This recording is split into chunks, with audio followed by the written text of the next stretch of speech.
এক ঘন্টা আপনাদের সঙ্গে আছে আমি খালেদ মহিউদ্দিন। সবশেষে খবর, আলোচনা আর বিশ্লেষণ নিয়ে থাকছে নুসরাত হক, আর খেলাধুলার খবর জানাবো আমি সাইদ সাদিক। রত্নাটে বাংলাদেশের মতামত পাঠানোর বিষয় নদী দখলবাজ ভোটে অযোগ্য। মতামত পাঠানোর এসএমএস অথবা ফেসবুকে আপনাদের মতামত জানিয়ে দিচ্ছি সংবাদের পরের অংশে। নদী দখলদার সব ধরনের নির্বাচনে অযোগ্য, ব্যাংক থেকে ঋণ পাবেন না তারা। একই সঙ্গে নদী রক্ষা কমিশনকে দেশের সব নদী জলাশয়ের আইনি অভিভাবক ঘোষণা করেছে হাইকোর্ট। তুরাগ নদ দখল সংক্রান্ত এক রিটের পরিপ্রেক্ষিতে এর রায় দেন বিচারপতি ইমানুল ইসলাম চৌধুরী ও বিচারপতি আশরাফুল কামালের বেঞ্চ। তুরাগ নদ রক্ষায় সংশ্লিষ্টদের নিষ্ক্রিয়তা চ্যালেঞ্জ করে human rights and piece for Bangladesh 2016 সালে রিট করে। এর প্রাথমিক শুনানির পর আদালতের নির্দেশে বিচার বিভাগীয় তদন্ত কমিটি তুরাগ দখলকারী 36 প্রতিষ্ঠান ও ব্যক্তির নামের তালিকা জমা দেয়। এরপরেই তুরাগ রক্ষায় দেয়া রুলের শুনানি শেষে গত সপ্তাহে রায় দেয়া শুরু করে আদালত। রোববার শেষ হয় রায় ঘোষণা। আদালত নদীকে জীবন্ত সত্তা ঘোষণা করে নদী দখলের অপরাধে কঠিন শাস্তি বিধানের নির্দেশ দিয়েছে। এজন্য নদী রক্ষা আইন 2013 সংশোধন করে 6 মাসের মধ্যে প্রতিবেদন জমা দিতে হবে। জাতীয় নদী রক্ষা কমিশনকে স্বাধীন ও কার্যকর প্রতিষ্ঠান হিসেবে গড়ে তুলতে সরকারকে 4 দফা নির্দেশনা দিয়েছে হাইকোর্ট। নদী কমিশন যে রিকমেন্ডেশন দিয়েছেন সেই রিকমেন্ডেশন অনুসারে 6 মাসের মধ্যে নদী দখল করলে শাস্তি কী হবে, অভিযোগ কিভাবে দায়ের করতে হবে, এই সমস্ত বিস্তারিত আলোচনা করে একটা আইন প্রণয়ন করে 6 মাসের মধ্যে আদালতে আপনার এফিডেভিট দাখিলের জন্য নির্দেশ দিয়েছেন। স্যাটেলাইটের মাধ্যমে দেশের সব নদ নদী, খালবিল, জলাশয়ের অবস্থান চিহ্নিত করে ডিজিটাল ডেটাবেস করতে বলেছে আদালত। এই ডেটাবেস সব নাগরিকের জন্য উন্মুক্ত থাকবে। এছাড়া সব জেলায় অবৈধ দখলদারের তালিকা চিহ্নিত করে প্রকাশের নির্দেশ দিয়েছে আদালত। যাদের নাম এই পত্রিকায় আসবে তারা যে কোনো ব্যাংকের কাছ থেকে ঋণ নিতে পারবেন না, তাদেরকে অযোগ্য করে বাংলাদেশকে সার্কুলার ইস্যু করতে, বাংলাদেশ ব্যাংকে সার্কুলার ইস্যু করতে নির্দেশ দিয়েছেন। তারা আগামীতে যে কোনো ইউনিয়ন পরিষদ, উপজেলা পরিষদ, জেলা পরিষদ বা জাতীয় সংসদ নির্বাচনে তারা অযোগ্য ঘোষিত হবেন প্রতিদ্বন্দ্বিতার জন্য। এ ব্যাপারেও ইলেকশন কমিশনকে পদক্ষেপ নিতে বলেছেন। নিয়মিত পর্যালোচনার জন্য হাইকোর্ট মামলাটি চলমান রাখার আদেশ দিয়েছে। জরুরি ভিত্তিতে দ্রুত পদক্ষেপ নিতে রায়ের একটি অনুলিপি পাঠানো হচ্ছে প্রধানমন্ত্রীর কাছে। জান্নাতুল ফেরদাউস তানভি, ইন্ডিপেন্ডেন্ট নিউজ, ঢাকা। 27 মামলার ভুল আসামি জাহালমকে অব্যাহতি দিয়েছে হাইকোর্ট। কাশিমপুর কারাগার থেকে আজই তাকে মুক্তির নির্দেশ দিয়েছেন বিচারপতি FRM নাজমুল হাসান ও বিচারপতি KM কামরুল কাদেরের বেঞ্চ। একই সঙ্গে দুদকের তদন্তে আরও স্বচ্ছতা তাগিদ দিয়েছে আদালত। একজন নিরপরাধ ব্যক্তি 1 মিনিটও কারাগারে থাকতে পারে না বলে মন্তব্য করেছে হাইকোর্ট। সোনালী ব্যাংকের 18 কোটি টাকা জালিয়াতির অভিযোগে ঠাকুরগাঁওয়ের আবু সালেকের বিরুদ্ধে 27টি মামলা করে দুর্নীতি দমন কমিশন। এসব মামলায় 2016 সালের ফেব্রুয়ারিতে নরসিংদী ঘোড়াশাল পাটকলের শ্রমিক জাহালমকে গ্রেপ্তার করে আইনশৃঙ্খলা বাহিনী। ভুল আসামি এই জাহালম তখন থেকেই কারাগারে আছেন। পরে জাতীয় মানবাধিকার কমিশনের তদন্তে বেরিয়ে আসে আবু সালেকের পরিবর্তে গ্রেপ্তার হয়েছেন জাহালম। এ বিষয়ে গণমাধ্যমে প্রকাশিত সংবাদ সোমবার হাইকোর্টের নজরে আনেন সুপ্রিম কোর্টের আইনজীবী অমিত দাশগুপ্ত। পরে স্বপ্রণোদিত রুল জারি করে আদালত। আদালতের নির্দেশে দুদকের তদন্ত শাখার মহাপরিচালক মোস্তাফিজুর রহমান মামলার বাদীসহ 4 জন রোববার শুনানিতে হাজির হন। আদালত মন্তব্য করে, দুদক একটি স্বাধীন প্রতিষ্ঠান। মামলায় একজনের পরিবর্তে আরেকজনকে আসামি বানিয়ে আরেকটি জজমিয়া নাটক করা হয়েছে। কাশিমপুর কারাগারের যিনি প্রতিনিধি ছিলেন ডিআইজি প্রিজন, তাকে বলা হয়েছে এই আদেশ যাবার আগেই যেন তাকে অব্যাহতি দেওয়ার জন্য সকল কার্যক্রম শুরু করা হয় এবং আদেশ প্রাপ্তির সাথে সাথে যাতে তাকে মুক্তি দেওয়া যায়। এটি আদালত মূলত বলেছেন যে কোনো নিরপরাধ ব্যক্তি যেন 1 মিনিটের জন্য কারাগারে আটক না থাকেন, তার প্রেক্ষিতে এই কথাগুলো বলা হয়েছে। এদিকে দুদকের আইনজীবী খুরশিদ আলম খান বলেন, তদন্তে দুদকের কোনো গাফিলতি হয়েছে কিনা সেটি এখনো বিচারাধীন। অবশ্যই দুর্নীতি দমন কমিশন অত্যন্ত স্বচ্ছভাবে যা বলেছে আপনাদের কোর্ট বলেছে এটা কম্পেনসেশনের ব্যাপার আছে এবং এই কম্পেনসেশন আপনাদের মাথায় রাখতে হবে। আমরা বলেছি হ্যাঁ, আমরা সমস্ত ফ্যাক্ট আপনাদের সামনে লিখিত আকারে দিচ্ছি এবং আপনারা যদি দেখবেন বিচার করুন, যেটা হবার আদালত যেটা বলবে সেটা আমরা মানতে বাধ্য। কমিশন অত্যন্ত স্বচ্ছভাবে কাজ করে, অস্বচ্ছর কিছু নাই। রোববারই জাহালমকে মুক্তি দিতে নির্দেশ দেওয়া আদালত বলেছে দুদকই আইনি প্রক্রিয়ার সব খরচ বহন করবে। জান্নাতুল ফেরদাউস তানভি, ইন্ডিপেন্ডেন্ট নিউজ, ঢাকা। মানবাধিকার কর্মী সুলতানা কামাল তিনি আজ একটি অনুষ্ঠানে বলেছেন যে দেশের জেলখানাগুলোতে 2/3 মানুষ বিনা বিচারে আটক আছে। সেক্ষেত্রে এই যে জাহালমের মতো যারা বিনা বিচারে আটক আছে, জাহালমের কথাই যদি আমি ধরি, তিনি বিনা দোষে এতদিন ধরে জেল খাটলেন, আর্থিকভাবে তিনি ক্ষতিগ্রস্ত হয়েছেন। তার এই ক্ষতিপূরণের বিষয়টি আসলে কি হতে যাচ্ছে?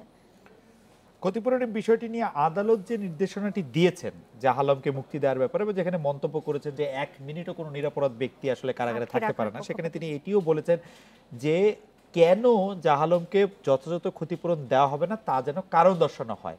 দুর্নীতি দমন কমিশন বলছে তারা এই কারণ দর্শাবে হচ্ছে 6 মার্চ, 6 তারিখে তারা যাবে, 6 ফেব্রুয়ারি তারা যাবে আদালতে গিয়ে তারা বলে আসবে যে তারা আসলে কি কারণে কত টাকা কম্পেনসেশন দেওয়া উচিত বা উচিত না, বা দুর্নীতি দমন কমিশনের এখানে ভূমিকা কি সেটি ব্যাখ্যা করা।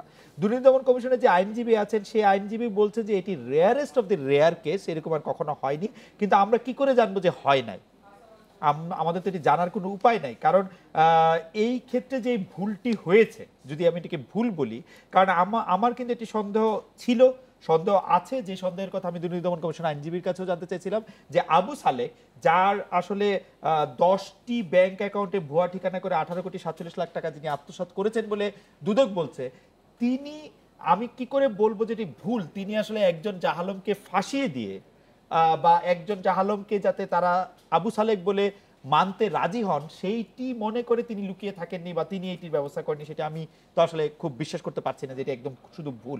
আরেকটি বিষয় আপনি খেয়াল করবেন যে হ্যাঁ, এতদিন ধরে জাহালমের কথা হচ্ছে, এতদিন বলতে 28 জানুয়ারি এটি দৈনিক প্রথম আলোতে লেখা হয়েছে, তার আগে এটি বেশ কয়েকটি টেলিভিশনে তার আগে পরে এটি দেখানো হয়েছে।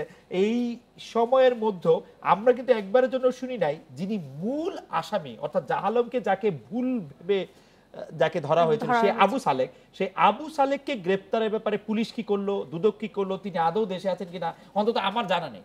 আমি এটি দুদকের আইনজীবী যিনি ছিলেন তার কাছে আমি জানতে চেয়েছিলাম, তিনি বলেছেন যে তিনি সর্বোচ্চ চেষ্টা করবেন যাতে তাকে গ্রেপ্তার হতে হয়, তাকে আইনের আশ্রয়ে আনা হয়, আইনি কাঠামোর মধ্যে আনা হয়।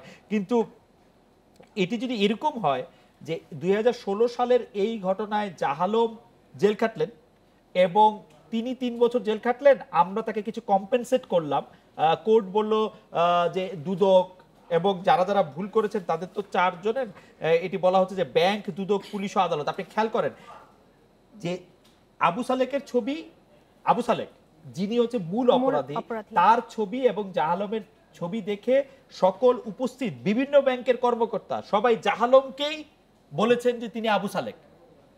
এই ঘটনাটি তো সবাই মিলে তো আসলে ভুল করতে পারেন না, এবং যেখানে জাহালম আর আবু সালেক, আমাদের প্রতিবেদনে যে ছবিটি দেখানো হয়েছে তারা দুই ব্যক্তি, ছবি দেখে বোঝায়, এবং এই লোক সিগনেচার দিতে পারে না, মানে জাহালম।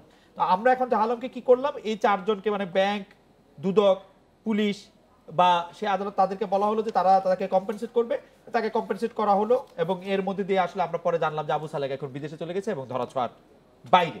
সেরকমটি যেন না হয় সেটি আমরা সবাই আশা করব। এক্ষেত্রে দুর্নীতি ও মাদকের মতো খাদ্যেও ভেজাল বিরোধী কঠোর অভিযান অব্যাহত রাখার ঘোষণা দিয়েছেন প্রধানমন্ত্রী শেখ হাসিনা। তিনি বলেন, খাদ্যে বিষক্রিয়ার মাধ্যমে হত্যার অধিকার কারণেই রাজধানী কৃষিবিদ ইনস্টিটিউশনে জাতীয় নিরাপদ খাদ্য দিবসের আলোচনায় প্রধানমন্ত্রী একথা বলেন। সুষম পুষ্টির জন্য খাদ্যাভ্যাস পরিবর্তনের পরামর্শও দেন প্রধানমন্ত্রী। বিশ্ব স্বাস্থ্য সংস্থার হিসেবে প্রতি বছর দূষিত খাবার খেয়ে 60 কোটি মানুষ অসুস্থ হয়। বাংলাদেশ এখন খাদ্যে স্বয়ংসম্পূর্ণ হলেও নকল ও ভেজাল খাবারের কারণে জনসাধারণের স্বাস্থ্য ঝুঁকি বাড়ছে। এ ধরনের খাবার 54% জনগোষ্ঠীর কিডনি, ক্যান্সার ও ডায়াবেটিস সহ বিভিন্ন জটিল রোগের কারণ। এমন বাস্তবতায় জনসচেতনতা বাড়াতে রাজধানীতে 2 দিনের নিরাপদ খাদ্য মেলার উদ্বোধন করেন প্রধানমন্ত্রী। খাদ্য চাহিদা বিবেচনায় রেখে সুষ্ঠু ও নিরাপদ উৎপাদন, প্রক্রিয়াজাতকরণ ও বিপণনে জোর দেন সরকার প্রধান। হোটেল রেস্তোরাঁয় পচাবাসি খাবারের বিরুদ্ধে সোচ্চার হতে সবার প্রতি আহ্বান জানান প্রধানমন্ত্রী।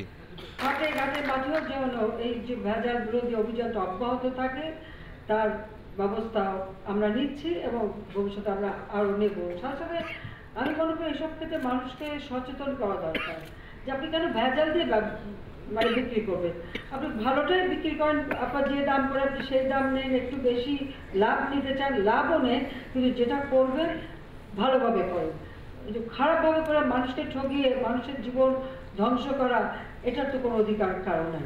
পুষ্টি চাহিদা বিবেচনায় রেখে খাদ্যাভ্যাস পরিবর্তন করার পরামর্শ দেন প্রধানমন্ত্রী। এক গাদা ভাতই শুধু খেতে হবে না, ভাতের সাথে পর্যাপ্ত পরিমাণে শাক সবজিও বেশি করে খেতে হবে, আর মাছ ডিম তো আছে, যাতে করে খাবারটা সুষম খাদ্য হয়। আর সুষম খাদ্য হলেই কিন্তু পুষ্টি নিশ্চয়তাটা থাকবে। আর সবচেয়ে বড় কথা পরিষ্কার পরিচ্ছন্ন।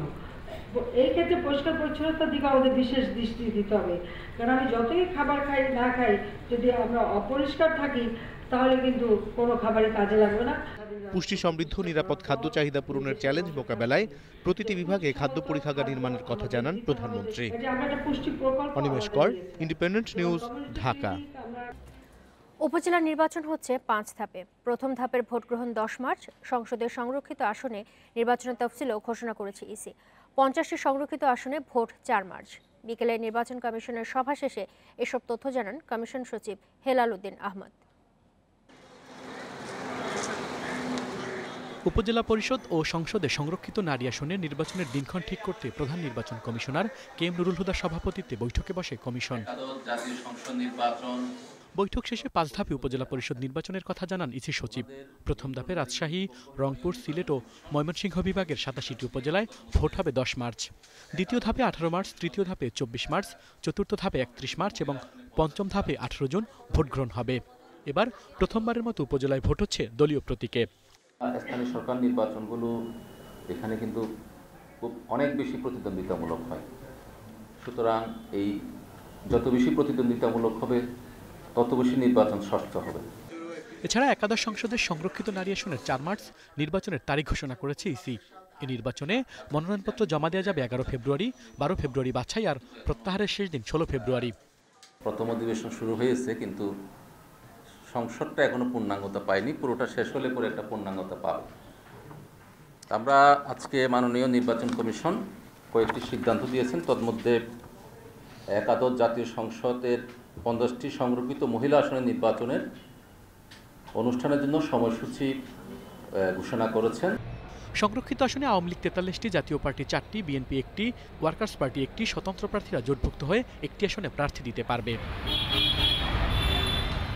আল আমিন হোসেন, ইন্ডিপেন্ডেন্ট নিউজ, ঢাকা। 2021 সাল সামনে রেখে বঙ্গবন্ধুর স্বপ্নের বাংলাদেশ গড়ে তুলতে সবাইকে ঐক্যবদ্ধ হওয়ার আহ্বান জানিয়েছেন গণফোরাম সভাপতি ডক্টর কামাল হোসেন। দলের প্রয়াত সাধারণ সম্পাদক সাইফুদ্দিন আহমেদ মানিকের 81তম মৃত্যুবার্ষিকী উপলক্ষে মতিঝিলে গণফোরাম কার্যালয়ের স্মরণ সভায় তিনি এই আহ্বান জানান। ডক্টর কামাল হোসেন বলেন, দেশের মালিক জনগণ। সংবিধানে বঙ্গবন্ধু এই কথা বলে গিয়েছেন, সবাইকে সেটি মানতে হবে। ধনী গরিবের ব্যবধান দূর করে সুখী সমৃদ্ধ দেশ গড়তে সবাইকে কাজ করার আহ্বান জানিয়েছেন তিনি। মানুষের অধিকার প্রতিষ্ঠায় গণফোরাম কাজ করে যাচ্ছে বলেও জানিয়েছেন ডক্টর কামাল। 2021কে সামনে রেখে সেই আদর্শ সমাজ, বঙ্গবন্ধুর স্বপ্নের সমাজ, মুক্তিযোদ্ধাদের স্বপ্নের সমাজ সবাই মিলে আমরা যেন গড়ে তুলি। সকল নাগরিক নিজের দিকে তাকিয়ে দাবি করতে পারে আমি মালিক। পরাধীন দেশে এটা সম্ভব না। তো আমরা তো স্বাধীন দেশ পেয়েছি অসাধারণ মূল্য দিয়ে। নিরবচ্ছিন্ন বিদ্যুৎ সরবরাহ করাকে চ্যালেঞ্জ মনে করেন বিদ্যুৎ প্রতিমন্ত্রী নসরুল হামিদ। মানসম্মত বিদ্যুৎ পেতে পরিকল্পিত শিল্পায়ন করতে হবে বলে জানিয়েছেন তিনি। আশ্বাস দিয়েছেন, অর্থনৈতিক অঞ্চলগুলিতে দেয়া হবে নিরবচ্ছিন্ন বিদ্যুৎ। তবে বেসরকারি খাতের উন্নয়নে বিদ্যুৎ সরবরাহের জটিলতা দূর করতে হবে বলে জানিয়েছেন প্রধানমন্ত্রীর উপদেষ্টা সালমান এফ রহমান। মানসম্মত বিদ্যুৎ সরবরাহ ছাড়া অর্থনৈতিক উন্নয়ন সম্ভব নয়। তাই উন্নত দেশে যাওয়ার জন্য বিদ্যুৎ খাতের উন্নয়নে মহাপরিকল্পনা হাতে নিয়েছে সরকার। গত 10 বছরে প্রশংসনীয় অগ্রগতি হয়েছে বিদ্যুৎ খাতে। বর্তমানে বিদ্যুতের উৎপাদন সক্ষমতা প্রায় 21,000 মেগাওয়াট এবং এই উৎপাদনের অর্ধেকের বেশি আসছে বেসরকারি খাত থেকে। এবং বর্তমানে দেশের 92% মানুষ বিদ্যুৎ সেবার আওতায় রয়েছেন। 2041 সালের মধ্যে 60,000 মেগাওয়াট বিদ্যুৎ উৎপাদনের লক্ষ্য ঠিক করেছে সরকার। এবং বিনিয়োগ আকর্ষণে নিরবচ্ছিন্ন বিদ্যুৎ সরবরাহের বিকল্প নেই বলছেন সংশ্লিষ্টরা। 1971 সালে বিদ্যুৎ উৎপাদন সক্ষমতা ছিল মাত্র 550 মেগাওয়াট। 2008 সালে যা হয় 5,000 মেগাওয়াটের কিছুটা কম। কিন্তু গত 10 বছরে উল্লেখযোগ্য অগ্রগতি হয়েছে এই খাতে। বর্তমানে প্রতিদিন প্রায় 21,000 মেগাওয়াট উৎপাদনের সক্ষমতা রয়েছে, যদিও উৎপাদন হচ্ছে 12,000 মেগাওয়াটের কিছুটা কম। মোট উৎপাদিত বিদ্যুতের অর্ধেকের বেশি উৎপাদন হচ্ছে বেসরকারি খাতে। বেসরকারি খাতে উৎপাদনের পরিমাণ 11,000 মেগাওয়াট, আর সরকারি খাতে উৎপাদন হচ্ছে 9,000 মেগাওয়াট এবং আমদানি করা হচ্ছে 1,160 মেগাওয়াট বিদ্যুৎ। বর্তমানে বিদ্যুতের গ্রাহক সংখ্যা 3,22 লাখ এবং প্রতি মাসে নতুন সংযোগ দেওয়া হচ্ছে 3 লাখ। 92% মানুষ বিদ্যুৎ সেবার আওতায় রয়েছেন এবং বিদ্যুৎ ব্যবহার করে 87% মানুষ সন্তুষ্ট। বিদ্যুৎ উৎপাদন বাড়াতে মহাপরিকল্পনা হাতে নিয়েছে সরকার। 2021 সালের মধ্যে 24,000 মেগাওয়াট, 2030 সালের মধ্যে 40,000 মেগাওয়াট এবং 2041 সালের মধ্যে 60,000 মেগাওয়াট বিদ্যুৎ উৎপাদনের লক্ষ্য নিয়ে কাজ করছে সরকার। মানসম্মত বিদ্যুৎ পেতে পরিকল্পিত শিল্পায়নের আহ্বান বিদ্যুৎ প্রতিমন্ত্রীর। আর সার্বিক উন্নয়নে নিরবচ্ছিন্ন বিদ্যুৎ সরবরাহের বিকল্প নিয়ে বলছেন প্রধানমন্ত্রীর উপদেষ্টা। প্ল্যান্ড এরিয়াতে যদি ইন্ডাস্ট্রি আসতো তাহলে আপনারা আনইন্টারাপ্টেড পাওয়ার আমরা চ্যালেঞ্জ করতে পারি, দিতে পারবো। আমি এই মুহূর্তে বলে যেতে পারি যে যতগুলা ইকোনমিক জোন তৈরি হয়েছে সবগুলাই ইকোনমিক জোনে আনইন্টারাপ্টেড গ্যাস এবং আমরা পাওয়ার দিব। বিদ্যুতে আমরা যে সফলতাটা দেখেছি এটা যদি না হইতো আমরা কিন্তু এই লেভেলে আমরা আসতে পারতাম না। কিন্তু এখন কি হয়েছে, হোয়াট হ্যাজ হ্যাপেন্ড নাও, আমাদের নতুন সরকার এসছে এবং মাননীয় প্রধানমন্ত্রী এখন চাচ্ছেন আমরা নেক্সট লেভেলে যাই। এই লেভেলে উনি আমাদেরকে নিয়ে এসছেন।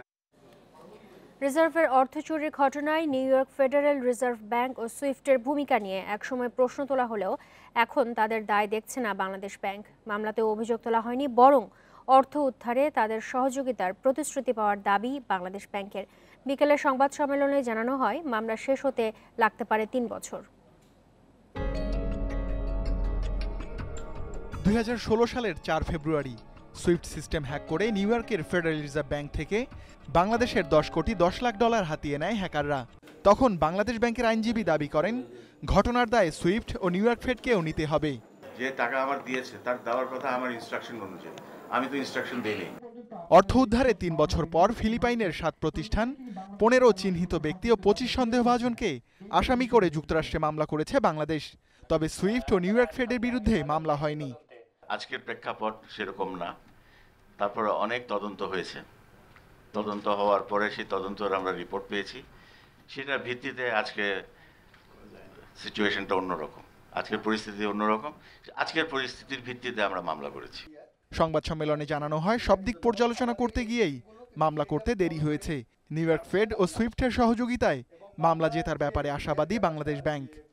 এগ্রিমেন্ট অনুযায়ী ফেডারেল রিজার্ভ ব্যাংক আমাদের এই মামলায় যতক্ষণ পর্যন্ত না আমরা পুরো অর্থ পুনরুদ্ধার করতে পারবো ততক্ষণ পর্যন্ত আমাদেরকে সহযোগিতা করে যাবেন। বাংলাদেশ ব্যাংকের আইনজীবী জানান মার্কিন আদালতের রায় ফিলিপাইনকে মানতে বাধ্য করার অনেক উপায় আছে। তাছাড়া যুক্তরাষ্ট্রে থাকা আসামিদের সম্পদ বাজেয়াপ্ত করার সুযোগও থাকবে। রায় হলে পরে একটা জাজমেন্ট আসলে পরে সেটাকে আরেক দেশে গিয়ে এনফোর্স করার একটা প্রক্রিয়া আছে। আমাদের দেশও আমরা করতে পারি, বিদেশি অনেক সময় জাজমেন্ট আসলে পরে আমাদের কোর্টের সহযোগিতা নিয়ে আমরা সেগুলোকে এনফোর্স করি। সংবাদ সম্মেলনে জানানো হয় মামলা পরিচালনার খরচ বিবাদীদের কাছে ক্ষতিপূরণ হিসেবে দাবি করা হবে।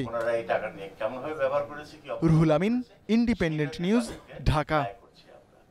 ভুল প্রশ্নপত্র এসএসসি পরীক্ষা দেওয়া শিক্ষার্থীদের খাতা আলাদাভাবে মূল্যায়ন করা হবে বলে সংসদকে জানিয়েছেন শিক্ষামন্ত্রী দীপুমণি। অধিবেশনে এক সম্পূরক প্রশ্নের উত্তরে মন্ত্রী জানান আবারও পরীক্ষা নেওয়ার সুযোগ নেই বলে এই পদক্ষেপ নেওয়া হয়েছে। দায়িত্ব অবহেলায় দায়ীদের বিরুদ্ধে ব্যবস্থা নেওয়ার আশ্বাসও দিয়েছেন তিনি। যারা নিয়মিত পরীক্ষার্থী কিন্তু অনিয়মিত দের প্রশ্নে পরীক্ষা দিয়েছেন তাদেরকে চিহ্নিত করা হয়েছে, কাজেই তাদের খাতা একদম ভিন্নভাবেই সেটি দেখা হবে যেন তারা কোনোভাবেই ক্ষতিগ্রস্ত না হন। যাদের ভুলের কারণে এই ঘটনাটি ঘটেছে তাদেরকে ইতোমধ্যেই তাদের দায়িত্ব থেকে সরিয়ে দেওয়া হয়েছে এবং তদন্ত কমিটি করে দেওয়া হয়েছে। তাবলিগ জামাতের বিবদমান দুই পক্ষ গত সপ্তাহে একসঙ্গে ইজতেমা পালনের সিদ্ধান্ত জানালেও এখনও নিরাপত্তার কারণ দেখিয়ে আলাদাভাবে ইজতেমা করার কথা বলছেন সাতপন্থীরা। অবশ্য ধর্ম প্রতিমন্ত্রী আশ্বস্ত করেছেন একই সঙ্গে 15 থেকে 17 ফেব্রুয়ারি ইজতেমা পালন করবে দুই পক্ষ। কিছু বিষয়ে দুই পক্ষের দ্বিমত থাকলেও 2-1 দিনের মধ্যে সমাধান আশা করছেন প্রতিমন্ত্রী। তাবলিগ জামাতের বিবাদমান দুই পক্ষকে নিয়ে 24 জানুয়ারি বৈঠক করেন ধর্ম প্রতিমন্ত্রী। বৈঠক শেষে তিনি জানান এবার সম্মিলিতভাবে এক পর্বে বিশ্ব ইজতেমা অনুষ্ঠিত হবে। ঘোষণা করেন ইজতেমার সময়সূচি। ফেব্রুয়ারির 15, 16, 17 তারিখে টঙ্গীর ময়দানে যেখানে অন্যান্য বছরের ন্যায় বিশ্ব ইজতেমাটা সুন্দরভাবে প্রতিপালিত হবে। রোববার ইজতেমার আইন শৃঙ্খলা নিয়ে বৈঠকে বসে দুই পক্ষ। পরে ধর্ম প্রতিমন্ত্রীর সঙ্গে বৈঠক করেন দুই পক্ষের প্রতিনিধিরা। বৈঠক শেষে সাতপন্থী মুরব্বীরা জানান তারা একসঙ্গে ইজতেমা করতে চান না। আমরা আবার অস্তিত্ব সংকটে বুবো যদি কোনো একটা দুর্ঘটনা ঘটে তাহলে এরকম রিস্কের ভিতরে আমরা 14-15 আমরা আসতে রাজি না। ধর্ম প্রতিমন্ত্রী আমাদেরকে বলছে আপনারা আরো চেষ্টা করেন, সাথীদেরকে আবারও একটু বোঝান এবারের জন্য নিয়ে আসতে পারেন। আর আমরা ওনারা বলছি আপনিও একটু দয়া করে চেষ্টা করেন আমাদেরকে আলাদা তারিখ দিয়ে ইজতেমা করাবার জন্য। এরপর ধর্ম প্রতিমন্ত্রী জানান, নির্ধারিত সময়সূচিতেই ইজতেমা হবে। দুপক্ষের ছোটখাটো শর্তগুলো আগামী বৈঠকে সমাধান হবে বলেও আশা করেন তিনি। আজকেও কিন্তু প্রশ্ন ওনাদের মধ্যে ছিল, না এই ওনার আবেদন ছিল, যদিও আমরা বলে গেছি আমরা 2 ভাগে করলে ভালো হয়, এটা করলে সেটা হয়, কিন্তু না যার মতো কিন্তু সেইটাকে আবারও তারা ঐক্যমতে একসাথেই হবে, এই ব্যাপারে দৃঢ় প্রতিজ্ঞ। গত ডিসেম্বরে ইজতেমা মাঠের দখলকে কেন্দ্র করে তাবলিগ জামাতের 2 পক্ষের সংঘর্ষে নিহত হয় 1 জন, আহত হয় শতাধিক। Mahmud Moumita, independent news. আজকের মতামত পাঠানোর বিষয় ছিল নদী দখলবাজ ভোটে অযোগ্য। এবারে জানিয়ে দিব এই বিষয়ে পাঠানো কিছু মতামত। নোমান বলেছেন, নদী দখলবাজদের শুধু ভোট নয়, সাময়িকভাবে সামাজিকভাবে বর্জন করা উচিত। সোনিয়া বলেছেন, অবৈধ দখলদারদের তালিকা চিহ্নিত করে প্রকাশের দাবি জানাচ্ছি। তিসান বলেছেন, এ ধরনের উদ্যোগকে স্বাগত জানাচ্ছি। জেসমিনের মত, কোনো কালক্ষেপণ নয়, দখলদারদের দ্রুত চিহ্নিত করতে হবে। সানি বলছেন, নদী দখলের অপরাধে কঠিন শাস্তি দেওয়া হোক। রোদেলা বলছেন, জাতীয় নদী রক্ষা কমিশনকে স্বাধীন ও কার্যকর প্রতিষ্ঠান হিসেবে গড়ে তুলতে হবে। ডালিম বলছেন, শিক্ষা প্রতিষ্ঠানে নদী বিষয়ক সচেতনতা ক্লাস শুরু হোক। এই ধরনের নির্দেশনা দেওয়ায় হাইকোর্টকে ধন্যবাদ জানিয়েছেন আয়েশা। রিয়াদ বলছেন, নদী দখলবাজদের সম্পদ বাজেয়াপ্ত করা হোক। সুরভি বলেছেন, দখল হওয়া নদী উদ্ধারে দ্রুত পদক্ষেপ নেওয়া উচিত। বিভিন্ন ধরনের মতামত পাঠানোর জন্য দর্শকদের ধন্যবাদ। 7 জেলায় সড়ক দুর্ঘটনায় নিহত হয়েছেন 11 জন, আহত হয়েছেন অন্তত 28 জন। এর মধ্যে চট্টগ্রামের পটিয়ায় বাস মাইক্রোবাস সংঘর্ষে প্রাণ হারান 4 জন, আহত হয়েছেন 15 জন। চট্টগ্রাম থেকে কক্সবাজার যাওয়ার পথে পটিয়ার ভাইয়ার দিঘির পাড়ে নিয়ন্ত্রণ হারায় সৌদিয়া পরিবহনের বাসটি। সংঘর্ষ হয় বিপরীত দিক থেকে আসা মাইক্রোবাসের সঙ্গে। এতে সড়ক থেকে উল্টে পাশের জমিতে গিয়ে পড়ে মাইক্রোবাসটি। ঘটনাস্থলেই নিহত হন মাইক্রোবাস আরোহী 3 জন। গুরুতর আহত অবস্থায় হাসপাতালে নেয়ার পর মারা যান চালক সাকিব। এমনভাবে অ্যাক্সিডেন্ট হয়েছে, ওই মেইন রোড থেকে 7-8 হাত দূরে গিয়ে ওই যে বাইরের দিঘির নিচের কতগুলো আছে জমি আছে, জমিতে গিয়ে পড়ে গেছে। আহতদের 11 জনকে চট্টগ্রাম মেডিকেলে ও 3 জনকে স্থানীয় হাসপাতালে চিকিৎসা দেওয়া হচ্ছে। পটিয়া থেকে ওই সড়ক দুর্ঘটনায় মোট 11 জন আসছিল। 11 জনের মধ্যে হাইসের ড্রাইভার সাকিবকে ডাক্তারের মৃত ঘোষণা করছে। বাকি 10 জনকে ক্যাজুয়ালিটি ওয়ার্ড, 26 নম্বর ওয়ার্ড, 28 নম্বর ওয়ার্ড এবং চক্ষু ওয়ার্ডের মধ্যে ভর্তি আছে। এর মধ্যে 5-6 জন গুরুতর আছে। এদিকে ভোরে সীতাকুণ্ডের বড় কুমিরায় সৌদিয়া পরিবহনের আরেকটি বাসের ধাক্কায় ট্রাক চালক আনোয়ার হোসেন নিহত হয়েছেন, আহত হন 4 জন। বগুড়ার শেরপুরে ঢাকা দিনাজপুর মহাসড়কের ঘোগা ব্রিজ এলাকায় বিআরটিসি বাসের ধাক্কায় নিহত হন 1 জন, আহত 6 জনকে শেরপুর উপজেলা স্বাস্থ্য কমপ্লেক্স ও বগুড়া শহীদ জিয়াউর রহমান মেডিকেলে ভর্তি করা হয়েছে। দিনাজপুরের 10 মাইলে ট্রাকের চাকায় পিষ্ট হয়েছেন এক মোটরসাইকেল চালক। মাদারীপুরের মোস্তফাপুরে পিকআপের ধাক্কায় প্রাণ হারান মোটরসাইকেল চালক গুরুদেব সরকার। এছাড়া সকালে ঢাকা টাঙ্গাইল মহাসড়কের বাসাইলে বাস চাপায় পথচারী জাহানারা বেগম নিহত হন। কুমিল্লার মনোহরগঞ্জের খিলা দক্ষিণ বাজারে দুপুরে নোয়াখালীগামী কাভার্ড ভ্যানের সঙ্গে সংঘর্ষে লাকসামগামী অটোরিকশার 2 জন নিহত এবং 3 জন আহত হন। এছাড়া গাজীপুরের কালিয়াকৈরের বড়ইবাড়ি এলাকায় ট্রাক চাপায় মারা গেছে স্কুল ছাত্র Miraj. Zahidul Bashar, Independent news desk. এই ছিল রাত 9টায় বাংলাদেশ আয়োজনে।